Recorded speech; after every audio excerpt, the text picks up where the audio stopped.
ముందుగా అందరికీ మహాశివరాత్రి శుభాకాంక్షలు. ఆ శివుడి ఆజ్ఞతో, అరుణాచలేశ్వరుడి దీవెనలతో రైల్వే గ్రూప్ డికి సంబంధించిన క్లాసెస్ మనం మొదలు పెడతా ఉన్నాం. వీలైనన్ని క్లాసెస్ చెప్పుకోవడానికి ప్రయత్నం చేద్దాం. సో మీరు ఈ క్లాసెస్ని అంటే మన లాస్ట్ బెంచెస్ సబ్లో చెప్పే క్లాసెస్ని ప్రాపర్గా వినియోగించుకున్నట్లయితే డెఫినెట్లీ మీరు సక్సెస్ అనేది సాధించవచ్చు. ఎందుకంటే మనం రైల్వే ఎగ్జామ్స్కి ఏం కావాలో అవి మాత్రమే మనం చెప్తూ ఉంటాం. ఓకే, సో ఈరోజు మన టాపిక్ గతిశక్తి, కెనెటిక్ ఎనర్జీ. సో ఏదో కెనెటిక్ ఎనర్జీ అనగానే నాకు వచ్చు అని కాకుండా ఈ వీడియో పూర్తిగా చూడండి, మీకు తెలియని సమాచారం కూడా తెలుసుకుంటారు. అండ్ ఎగ్జామినర్ మిమ్మల్ని ఏ విధంగా ప్రశ్నలు అడుగుతాడు అనేది కూడా నేను క్లియర్గా చెప్తాను. సో మీరు చేయాల్సింది ప్రాపర్గా క్లాస్ వినడం, నేర్చుకోవడం, రివిజన్ చేయడం. ఓకే, సో అందరికీ మరొకసారి మహాశివరాత్రి శుభాకాంక్షలు. అండ్ మన యొక్క యాప్ లాస్ట్ బెంచెస్ సబ్ అనే యాప్ని డౌన్లోడ్ చేసుకోండి, లింక్ డిస్క్రిప్షన్లో ఇచ్చాను. అండ్ టెలిగ్రామ్ ఛానల్లో కూడా జాయిన్ అవ్వండి. ఈరోజు శివరాత్రి సందర్భంగా ఈరోజు మాత్రమే మనం ప్రైజెస్ చెప్తాను. కోర్స్ తీసుకునే ముందు యూట్యూబ్లో క్లాసెస్ చూడండి, మీకు నచ్చితే రైల్వే ఎగ్జామ్స్కి ఉపయోగపడుతున్నాయని మీకు అనిపిస్తేనే తీసుకోండి, లేదంటే వద్దు. అంతకంటే రైల్వే ఎగ్జామ్స్ కంటే ఎక్కువనైతే అస్సలు ఎక్స్పెక్ట్ చేయకండి. ఇది ఓన్లీ రైల్వే బేస్ మీద మాత్రమే నడిచే channel. Okay, clear. So polity, GK, science, social ఇది మీకు 50 రూపీస్ ఏమో ఉంది. అండ్ గ్రూప్ డి అయితే 150 రూపీస్ తీసుకోవడానికి ట్రై చేయండి. మీరు పెట్టిన 500, 200, 300 ఖచ్చితంగా న్యాయం జరుగుద్ది, ఎప్పుడంటే మీరు వినియోగించుకుంటే. Okay, right. అండ్ మనం లాంచ్ చేసిన బుక్ ఏదైతే ఉందో 8000 ప్రీవియస్ క్వశ్చన్స్ సంబంధించి, ఈ బుక్ సంబంధించిన లింక్ డిస్క్రిప్షన్లో ఇస్తాను. చాలా మంచి రెస్పాన్స్ ఉంది, తీసుకోవడానికి ట్రై చేయండి. ఎలా తీసుకోవాలి ఏంటి అనేది వీడియో లింక్ ఇస్తాను, ఆ వీడియో చూడండి, అందులోనే మీకు క్లియర్ ఇన్ఫర్మేషన్ ఉంటుంది. Okay, right. Coming to the topic kinetic energy, గతి శక్తి. మనం ఇంగ్లీష్లో గతి శక్తి అని అంటాం. సో చూద్దాం ఒకసారి గతి శక్తి అంటే ఏంటి కనుక చూస్తే, జనరల్లీ కొద్దిగా అఫీషియల్గా మనం నిర్వచనం చెప్పాలి, డెఫినేషన్ చెప్పాలి అంటే, ఒక వస్తువు ఇన్ ద సెన్స్ కారే కావచ్చు లేదా మన మనుషులమైనా కావచ్చు, ఒక వస్తువు గమనములో ఉన్నప్పుడు ఆ గమనం వలన పొందే శక్తిని గతి శక్తి అంటారు. గమనంలో ఉన్నప్పుడు, ఓకేనా, గమనంలో ఉన్నప్పుడు ఆ గమనం వలన పొందిన శక్తిని గతి శక్తి అంటాం. దట్ ఈజ్ కైనెటిక్ ఎనర్జీ, గతి శక్తి. గమనం ఇన్ ద సెన్స్ కదులుతున్నప్పుడు. సో అందుకే మనం ఇక్కడ డెఫినేషన్ కనుక చూస్తే, ఒక వస్తువు దాని గమనం వలన పొందే శక్తిని గతి శక్తి అని మనం చెప్తా ఉంటాం. జనరల్లీ సాధారణ భాషలో చెప్పాలంటే, ఏదైనా ఒక వస్తువు కదులుతూ ఉన్నట్లయితే అది గతి శక్తిని కలిగి ఉందని చెప్పవచ్చు. సింపుల్ వర్డ్స్, మనకి ఎగ్జామ్లో డెఫినేషన్ ఏం అడగడు, బట్ సింపుల్ వర్డ్స్లో మనం చెప్పాలి అంటే, ఒక వస్తువు మూమెంట్లో ఉంది అంటే ఒక వస్తువు కదులుతుంది, డెఫినెట్లీ అది గతి శక్తిని కలిగి ఉంది. అది కదులుతున్నదంటే అది ఎంతో కొంత గతి శక్తిని కలిగి ఉంది అని మాత్రం మీరు గుర్తుపెట్టుకోండి. అది స్ట్రైట్గా వెళ్తుందా, వంకర టింకర వెళ్తుందా, లేదా సర్కిల్గా తిరుగుతూ ఉందా అనేది మనకు అనవసరం. కదులుతుందా, ఎస్, అది కొంత గతి శక్తిని కలిగి ఉంది అని మనం గుర్తుపెట్టుకోవాలి. సో ఇక్కడ ఎగ్జాంపుల్ చూస్తే, కదులుతున్న రైలు, తుపాకీ నుండి వచ్చే తూట, విసిరేసిన బంతి, నింగికి ఎగురుతున్న రాకెట్, ఆకాశంలో వెళుతున్న విమానం మరియు పరిగెడుతున్న బాలుడు, ఇవన్నీ కూడా మనం గతి శక్తికి ఉదాహరణలుగా చెప్పవచ్చు. సో దీని యొక్క ఫార్ములా కనుక మనం అబ్జర్వ్ చేసినట్లయితే, kinetic energy equal to ½ mv². మనం ఒకసారి అబ్జర్వ్ చేద్దాం, మీకు చాలామందికి తెలిసి ఉండకపోవచ్చు ఇప్పుడు నేను చెప్పేది. కైనెటిక్ ఎనర్జీకి యూనిట్స్ ఏంటి అండి? జౌల్స్, అవునా. వర్క్కి యూనిట్స్ ఏంటి అండి? జౌల్స్, అవునా. సో రెండు సేమ్ ఎలా ఉన్నాయి కనుక మనం అబ్జర్వ్ చేస్తే, మీకు కైనెటిక్ ఎనర్జీకి సంబంధించిన ప్రశ్నలు ఎగ్జామ్లో అడిగినప్పుడు కొన్నిసార్లు వాడు direct find the kinetic energy అని అంటాడు, మాస్ ఇస్తాడు, అంటే ద్రవ్యరాశి ఇస్తాడు, వెలాసిటీ ఇస్తాడు. డైరెక్ట్ వాడు ఫైండ్ అవుట్ చేయమనేది ఏంటి అంటే, కొన్నిసార్లు ఫైండ్ ద కైనెటిక్ ఎనర్జీ అంటాడు, కొన్నిసార్లు ఫైండ్ ద వర్క్ అని కూడా ఇస్తాడు. మీరు అబ్జర్వ్ చేశారో లేదో, ఫైండ్ ద వర్క్ అని కూడా ఇవ్వడం జరుగుతుంది. అదేంటి మరి, కైనెటిక్ ఎనర్జీ, వర్క్ వేరు కదా. కైనెటిక్ ఎనర్జీ అంటే ½ mv², 1/2 mv². వర్క్ అంటే ఫోర్స్ ఇంటూ డిస్ప్లేస్మెంట్, అవునా?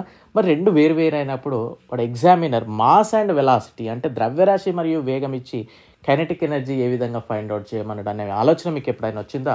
జెన్యున్గా చెప్పండి. క్లియర్? ఎక్కడి నుండి వచ్చింది అనేది మనం చూద్దాం ఒకసారి.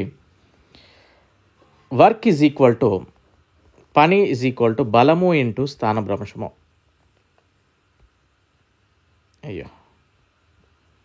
స్థానభ్రంశము.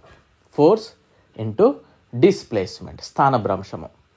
సో మనకి న్యూటన్స్ లాలలో కనుక చూసినట్లయితే ఫోర్స్ ఈక్వల్ టు ఏముంటుందండి? మాస్ ఇంటూ యాక్సిలరేషన్ అంటే ద్రవ్యరాశి ఇంటూ త్వరణం ఉంటుంది న్యూటన్ లాలో. అవునా? సో ఇక్కడ ఎస్ ఉంది అంటే డిస్ప్లేస్మెంట్. చలన సమీకరణాల్లో ఒకటి ఉంటుంది, మనం గమనిస్తే v² - u² is equal to 2as. Then S is equal to ఏమవుతుందండి? v² - u² by 2a. ఇది ఇక్కడ సబ్స్టిట్యూట్ చేయండి. v² - u² by 2a. ఏకి ఏ క్యాన్సల్. ఇక్కడ ఏం మిగిలింది? v² - u² by 2. సో మనకి కైనెటిక్ ఎనర్జీ అంటే ఏంటిది? గమనము వలన, అంటే కదులుతూ ఉండాలి. అంటే ఇక్కడ ఇనిషియల్ వెలాసిటీ ఏమవుతుంది? u ఈజ్ ఈక్వల్ టు ప్రారంభ వేగం 0నే కదా, ఫస్ట్ స్టేబుల్గా ఉన్నది 0, ఆ తర్వాత కదిలింది అంటే u ఈక్వల్ టు 0 అయింది. దీని ఏం మిగిలింది? mv² by 2 that is equal to 1/2 mv². That is equal to work is equal to kinetic energy.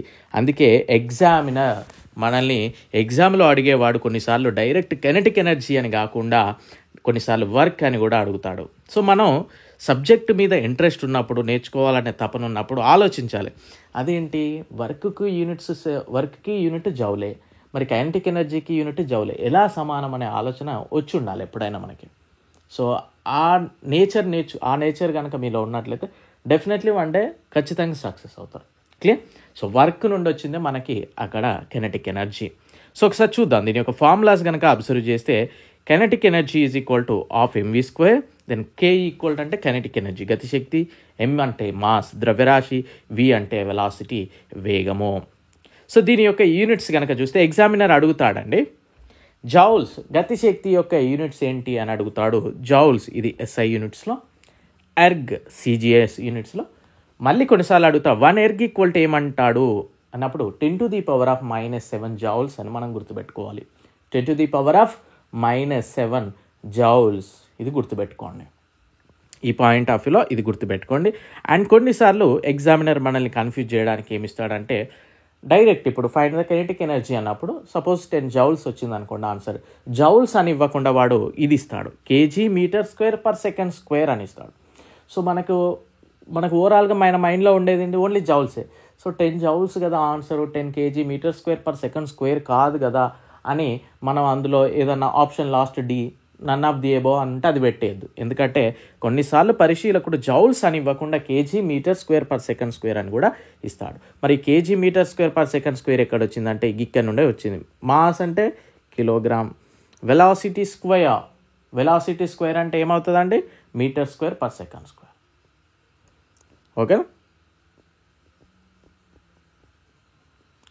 ఓకేనా? మీటర్ బై m/s హోల్ స్క్వేరే కదా, m²/s. That's it. సో ఇక్కడ మనం అబ్జర్వ్ చేద్దాం. చేంజ్ ఇన్ వెలాసిటీ అంటే ఏంటిదండి? డిస్ప్లేస్మెంట్ బై టైమే కదా. Displacement అంటే m/s, m²/s². సో ఇది గుర్తుపెట్టుకోవాలి. అండ్ మనం ఆ ఈక్వేషన్ నుండి కనుక గమనిస్తే ద్రవ్యరాశి పెరిగింది అనుకోండి, m పెరిగితే ఏమవుతుంది? అఫ్కోర్స్ గతిశక్తి పెరుగుతుంది. m తగ్గితే గతిశక్తి తగ్గుతుంది. అంటే గతిశక్తి మరియు ద్రవ్యరాశి అనులోమానుపాతంలో ఉంటాయని గమనించాలి. ఎగ్జామినర్ ఇది కూడా అడుగుతాడు. ఓకే.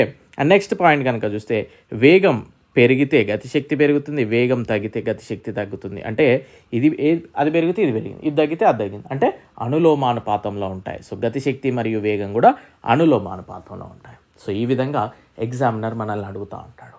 ప్రాపర్గా నేర్చుకోండి, డెఫినెట్లీ మీకు మంచి రిజల్ట్ కనిపిస్తుంది.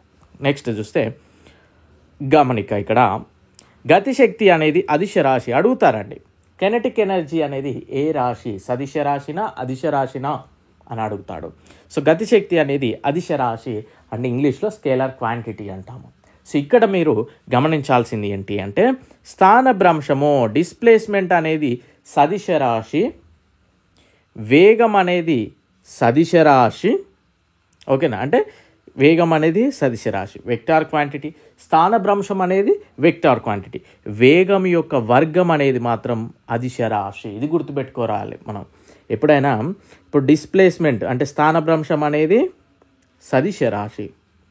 వెలాసిటీ అంటే ఏంటిది? డిస్ప్లేస్మెంట్ బై టైం కదా, అంటే ఇక్కడ వేస్తుంది కనుక ఇది కూడా సదిశ రాశి. దెన్ మనం మర్చిపోయి కైనెటిక్ ఎనర్జీ అనేది v² ఉంది కదా అని, v అంటే వెలాసిటీ సదిశ రాశి కదా అని v² కూడా సదిశ రాశి అని పెడితే తప్పు అవుతుంది. అందుకే వేగం యొక్క వర్గం అనేది అదిశ రాశి అవుతుంది, కైనెటిక్ ఎనర్జీ అనేది మనకి అదిశ రాశి అవుతుంది. సో ఈ విధంగా థియరటికల్గా ఎగ్జామ్లో మనల్ని ఈ విధంగా అడుగుతూ ఉంటాడు ఎగ్జామ్లో. దీనికి సంబంధించిన ప్రశ్నలు ఉంటాయి, మనం అది మరొక సెషన్లో చూడడానికి ప్రయత్నం చేద్దాం. ఓకే, సో ప్రాపర్గా నేర్చుకోండి. మనం చెప్పడానికి ప్రయత్నం చేయాలని నాకు ఉంటుంది క్లాసెస్ రెగ్యులర్గా, బట్ అన్నీ సహకరించవు కనుక మీరు కూడా కొద్దిగా సపోర్ట్ చేయండి ఛానల్ని. మనం క్లాసెస్ చెప్పే ఛానల్ మనది ఒక్కటే కనుక వినియోగించుకోండి. ఓకే, సో లైక్ చేయడం, షేర్ చేయడం లాంటివి చేయడానికి ప్రయత్నం చేయండి దయచేసి. ఓకే, సో క్వశ్చన్స్ అనేది సపరేట్ సెషన్లో నేర్చుకుందాం, అండ్ ప్రాబ్లమ్స్ ప్రజెంట్ అయితే ఈ టాపిక్లో ఇదే. Thank you, bye.